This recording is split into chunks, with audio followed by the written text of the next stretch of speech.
Ah, Deepstone. A long and tedious fractal. Even with this near perfect run, it still took me 2.5 hours. However, that's mostly to blame because I added some toughness to my diet. Some of the enemies in this fractal hit really hard. And I figured I'd rather have some bulk than to keep resetting over and over again. There are 2 problem parts in this fractal. The shades at the end boss, but more on that later. And at the very start, the spider boss. So let's get that one out of the way quickly. The spider boss herself, the Brood Queen, isn't that difficult. She has 3 attacks. One where she slams both her front legs down. This one has a strange AoE pattern. It shows on the ground 2 orange circles. However, she also does a bite while doing it. And you can't stand underneath the legs. Those also have a hitbox. However, you can stand around the orange circles and be safe. Especially in between them, near the boss, is a perfect safe zone. She will just keep on attacking you while not being able to hit you. And if you do not attack back, you can even get out of combat. Her second attack, she will target one of the party members. In this case, there's only one party member. And she will shoot out 6 webs. If you get hit by the webs, she will be able to pull you in. It is possible to get hit and then dodge the pull, but it's quite inconsistent. It's good if you manage it, because then no webs will land on the ground, but avoiding the pull is more important than an extra web here or there. The webs themselves don't deal any damage, but standing inside them will slow your movement to a crawl. The worst part is, with the instability hamstrung, if you take even a little bit of damage, you won't be able to move at all. And for some reason, not even be able to dodge. I've had a lot of attempts on the spider boss while hamstrung is active, and even had a great strategy, but the fact that you can't dodge just was my downfall every time. So I waited until hamstrung wasn't on the list, and for some reason that took almost a week. And now that it's not here, I ended up not using the strategy. Oh, she also has another attack where she charges forward. She only does this in the first 25%, so don't really get used to it. But since the webs don't deal damage and you can safe spot her other attack, this boss isn't the issue. The issue with the spider boss are, well, at first the little spiders. To make the little spiders more erratic, they are coded differently than normal enemies. This also means for some reason that they ignore stealth. This is a bit of a negative for us, although we can just remove somewhere and be out of range of the spider boss and then kill the little spiders. The poison spiders are the worst and the little spiders are whatever. I've tried a few setups, but at the end I ended up with a mix of piercing bullets and blinds. Lifesteal on blinds doesn't do a lot of damage, but in comparison it heals for a ton. 200 lifesteal is quite a lot if you can consistently hit 5 spiders. There were a few times where I was on death's door, but just a single black powder was able to get me back up. After the first 2 waves of spiders, there will be 2 waves of shadow imps. These are my downfall. Without the boss, you can sidestep their attacks and they are manageable, but still hit quite hard, so if you are not careful you can just die from them. And with the boss, it's almost impossible to sidestep them, because then the boss will hit you.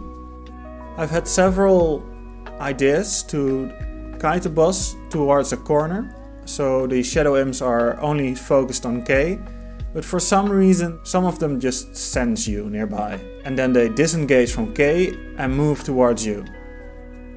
In this successful attempt, I used Shadow's Refuge to go to the other side of the arena and slowly whittle down the nearby shadow imps, and then lured the Brood Queen over.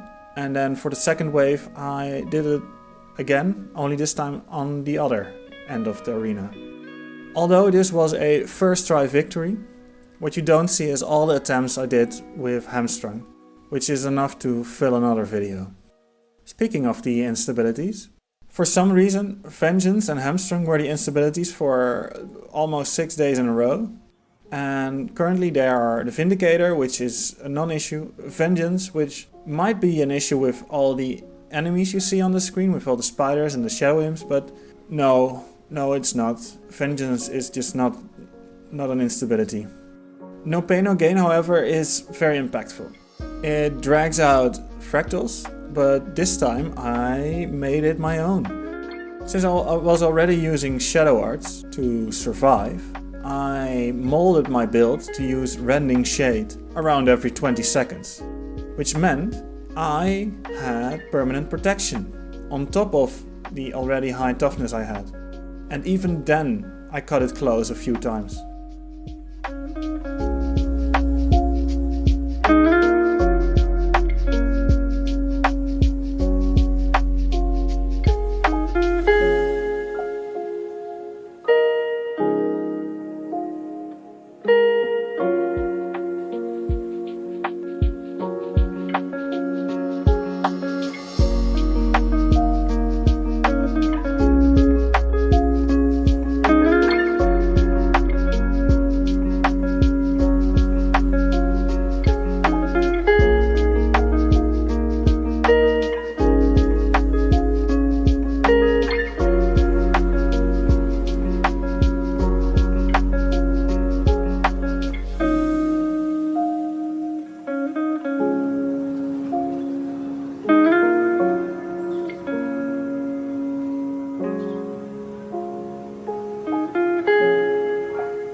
after the Sentinel, the Minotaur guards the door, and I'm taking this moment to complain. This fractal is long, very long, and although the Spider Boss and the Sentinel are nice gatekeepers, the Minotaur and the maze afterward just bloat the time a bit. I'd much rather they shorten it up. Maybe have the Minotaur as a mini-boss in the maze part, where you first have to light up an orb, and then fight the Minotaur, and then get back to an orb and light another one, and then the Minotaur, I don't know. This whole thing just extends the fractal time for no reason. There are faster ways to make people known to the mechanic of the Light of Deldrimor. But that's for another time. The biggest roadblock on the Minotaur is forgetting to use the Light of Deldrimor itself, and to be mindful of all the shadow imps that spawn.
tier 3 I was able to one-shot the maze, but between the previous time and this time Shadow Arts has had a revamp.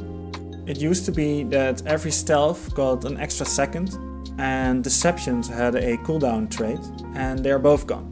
So now Shadow's Refuge, Hide in Shadows and whatever you can find to stealth yourself are just normal duration and on the normal cooldown. My solution to this was to just do a corpse run. You reset and then all your cooldowns are up, so you stealth for a long time, and you run towards where you've been, you Light of Deldrimor once or twice and then repeat.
The end boss is a glorified DPS golem.